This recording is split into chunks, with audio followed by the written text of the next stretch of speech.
Let's cut across to the press conference addressed by the Health Ministry. Bengal वहाँ 41, केरला 27, दिल्ली 27, छत्तीसगढ़ 18 और उत्तर प्रदेश 16। तो ये राज्य हैं जिनमें कि पिछले 24 घंटे में देश में हुई कोविड की मृत्यु का 61% दर्ज किया गया। 26 राज्य और यूटीज, मैंने आपको बताया कि नए केसेस की संख्या लगातार घट रही है, मृत्यु की संख्या लगातार घट रही है। इस वजह से अब देश में 26 राज्य और यूटीज ऐसे हैं जहां 10,000 से या उससे कम एक्टिव केसेस रह गए हैं। तो उनके आंकड़े और उनके नाम हमने आपके समक्ष रखे हैं। बहुत बहुत धन्यवाद। धन्यवाद sir. I will request member health from the NITI Aayog sir. धन्यवाद।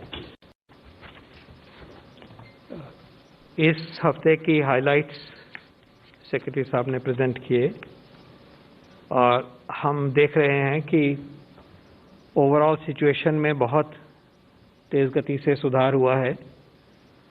पहली बार इतने महीनों के बाद केसेस की संख्या कल 20,000 के नीचे गई और डेथ 301 या 300 के लगभग पहुंच गई।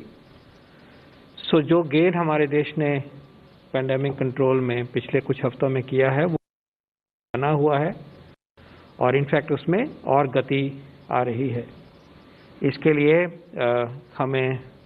हम सबको सेटिस्फैक्शन है, स्टेट गवर्नमेंट्स को, सेंटर को और भारत की आम आदमी को, हम सबको, हम जो इस देश के नागरिक हैं और जो इसमें भूमिका हमारे पेंडेमिक रिस्पांस की टीम्स ने निभाई है, स्वास्थ्य कार्यकर्ताओं ने निभाई है, वर्कर्स ने निभाई है, वो सराहनीय है। लेकिन जैसे आपको दिखाया गया, बहुत सारे देशों में एक बहुत ही सिग्निफिकेंट प्रॉब्लम बढ़ चढ़ के आ रही है कोविड के परिप्रेक्ष्य में। यूरोप में जो जिस तरह से बढ़ोतरी हुई है, बहुत सारे देशों ने अपने लॉकडाउन्स इंस्टीट्यूट किए हैं इसी पीरियड में।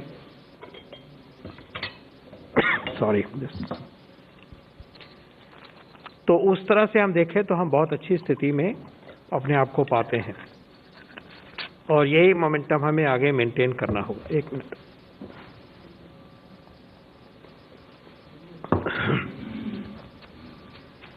क्योंकि अगर हम मेंटेन करेंगे मोमेंटम तो अब जो वायरस के को हमने आगे प्रेशर पे डाला है उसको आगे सप्रेस करने के लिए हम सफल होंगे।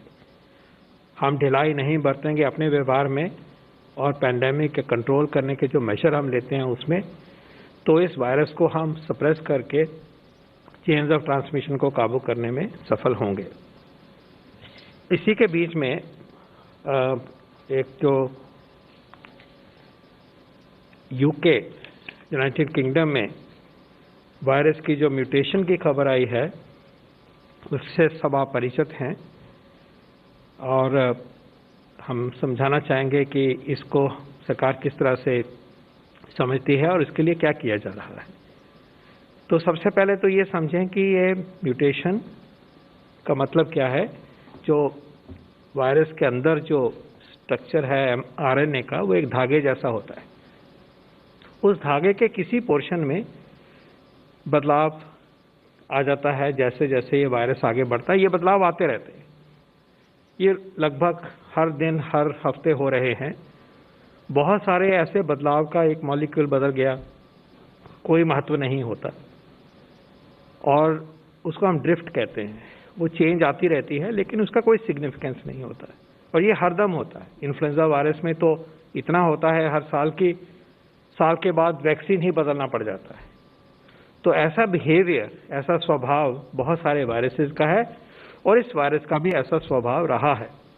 लेकिन अभी जो स्ट्रेन के बारे में चर्चा हो रही है, उन वायरसेस में लगभग 17 चेंजेस आई हैं, 70 इकट्ठी सी आई हैं और उसमें से जो एक चेंज है N501Y चेंज जिसका कहा जाता है म्यूटेशन है, वो उस एरिया के लिए रिस्पॉन्सिबल है वायरस के, जिसके द्वारा वायरस सेल के अंदर, ह्यूमन सेल के अंदर आता है। वो स्पाइक प्रोटीन में, जो स्पाइक के ऊपर जो प्रोटीन है, स्पाइक जिन प्रोटीन से बनता है, उसमें वो बदलाव ले आता है और उसकी वजह से उसकी tendency to enter our cell has become higher.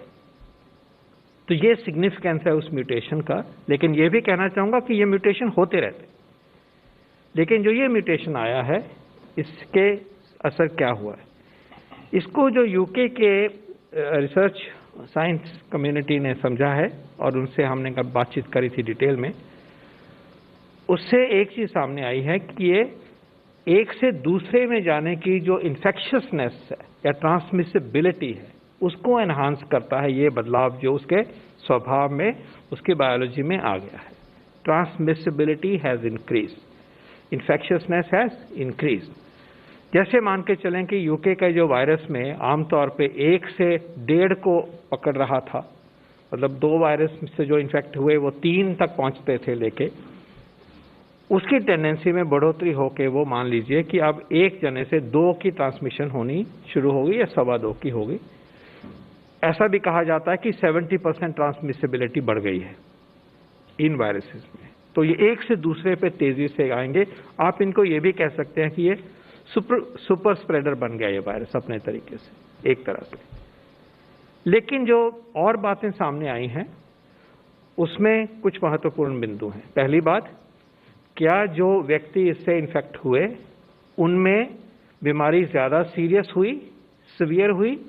अभी तक जो दिखाई देता है उससे लगता है कि ऐसा नहीं है। This mutation is not affecting severity of disease as we understand today.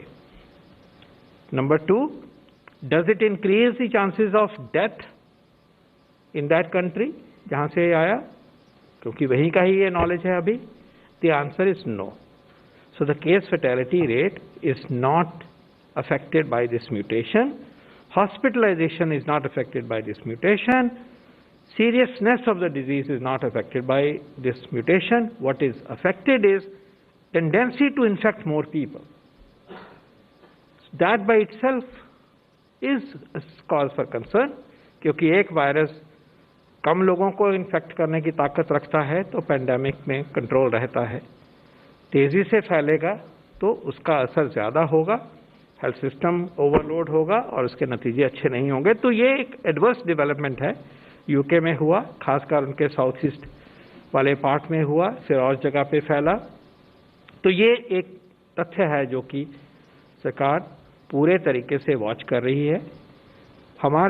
हम फॉर्चुनेट हैं कि हमारे देश में बहुत रोबस्ट लेबोरेटरीज का सिस्टम है और वो पहले से ही, शुरू से ही जो हमारे देश में वायरस आइसोलेट हो रहे हैं उनके ये जीनोमिक सीक्वेंसिंग को, जीनोमिक बिहेवियर को, जीनोमिक स्ट्रक्चर को हम सिस्टमैटिकली स्टडी करते हैं।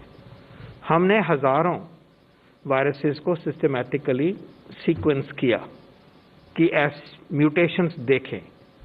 अभी तक जितनों को भी हमने किया है उनमें ऐसा सिग्नल हमारे देश के वायरसेस में हमने नहीं पाया है। लेकिन क्योंकि अब हम सब जुड़े हुए हैं, पेंडेमिक का मतलब है हम सभी जगह पे फैली हुई है, ट्रैवल होते हैं, स्प्रेड होती है, और ये भी फैक्ट है कि कुछ और देशों में कम से कम कोई ना कोई एक दो वायरस मिले हैं। जैसे ऑस्ट्रेलिया में भी ऐसी म्यूटेशन मिल गई, यूरोप के एक आधे देश में भी ऐसे मिल गई। तो हमें वॉचफुल रहना है। उसके लिए जो स्टेप्स लिए दिए उसके ऊपर मैं आता हूँ, लेकिन पहले ये कहना चाहूँगा कि हमारे भारत में लेबोरेटरीज ने अब वायरसेस जो यहाँ आइसोलेट हुए हैं उनकी ट्रैकिंग करी हुई है, और हमें जहाँ तक भी हमारे पास डेटा अवेलेबल है उसमें ऐसा सिग्नल, ऐसी म्यूटेशन हमने डिटेक्ट नहीं करी है। जो म्यूटेशंस डिटेक्ट करी हैं वो इनसिग्निफिकेंट हैं, उसका कोई महत्व आगे तक अभी तक हमने नहीं डिटेक्ट किया। लेकिन इसके आने के बाद और डिसीजंस लिए गए।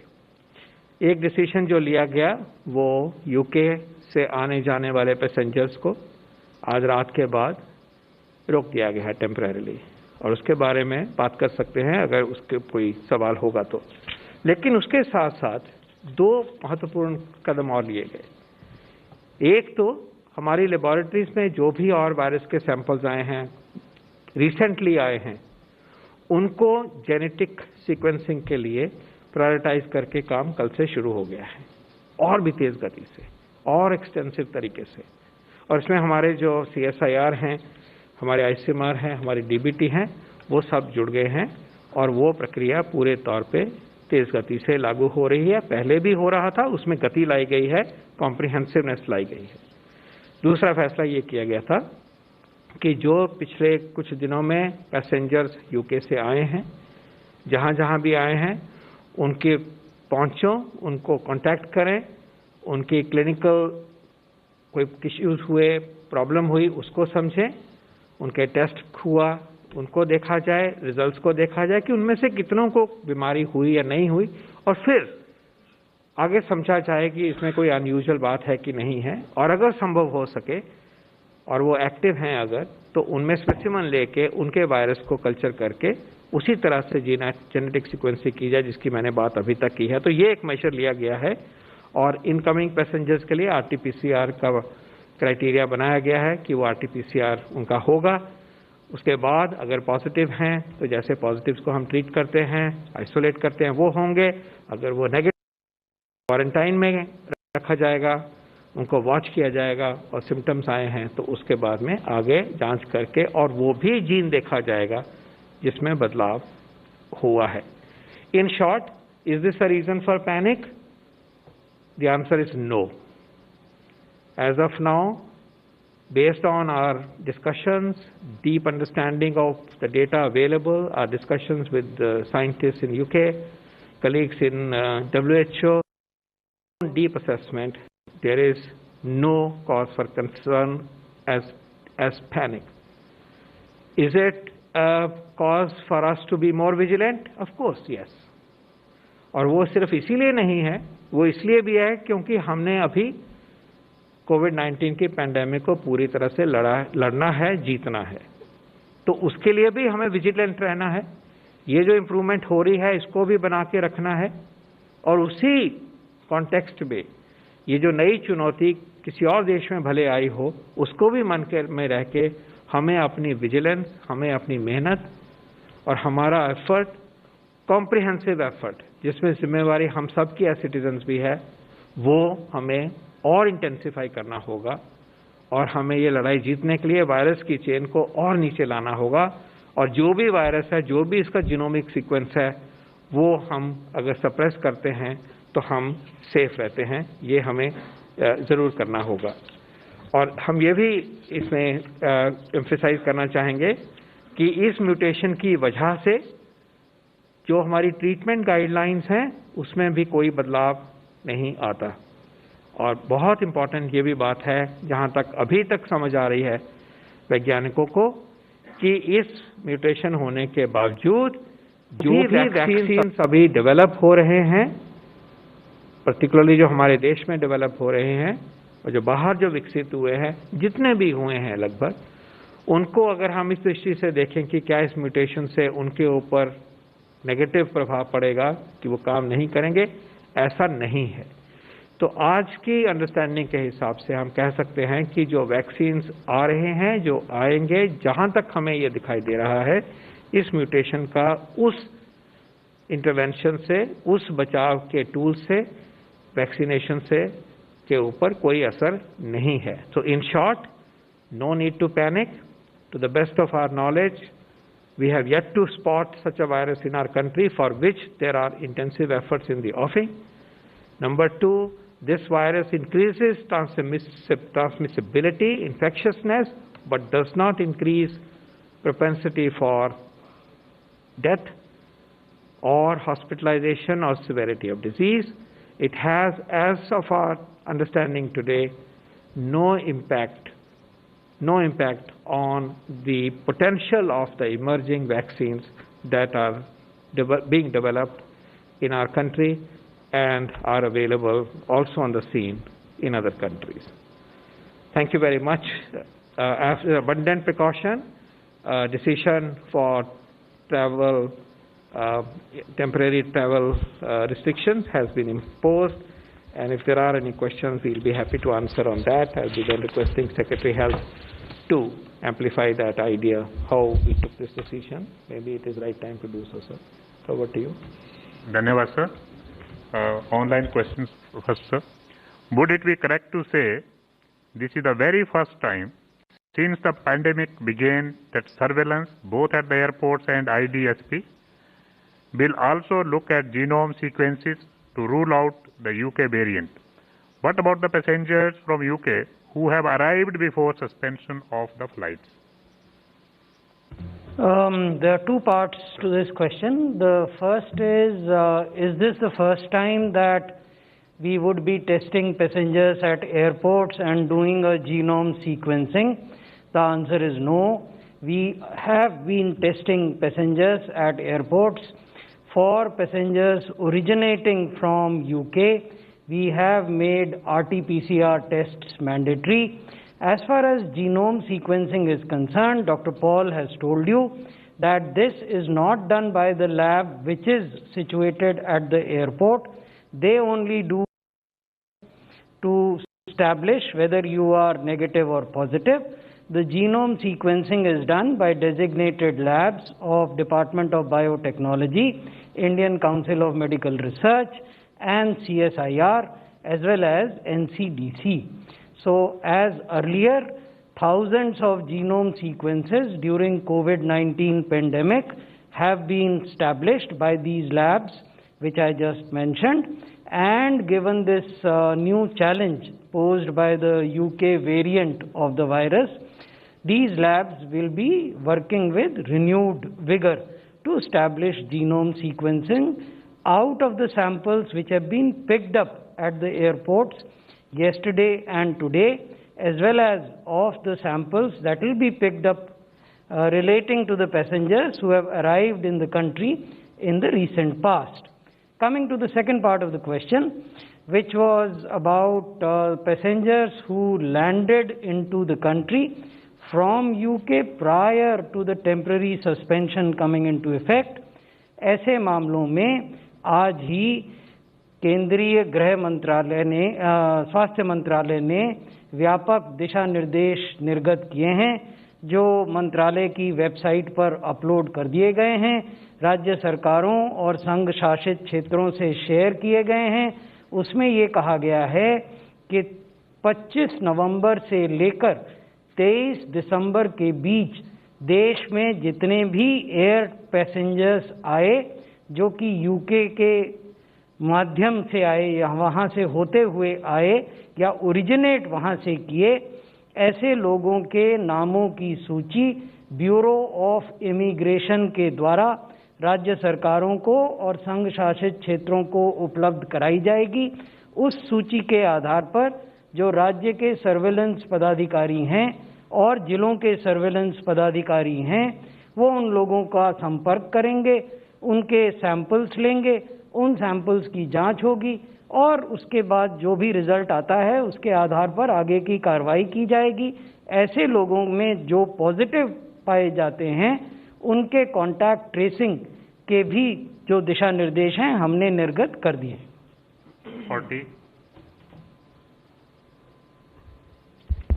Hello, sir. My question is to Dr. Paul. Now, I understand that this will not affect vaccines, the UK variant. Okay, but going forward, when the vaccinations do occur, and will companies or the government look at COVID-19 cases of those people who have been vaccinated and do a genome sequencing so as to find out which strain might possibly be evading the immune response of the vaccine?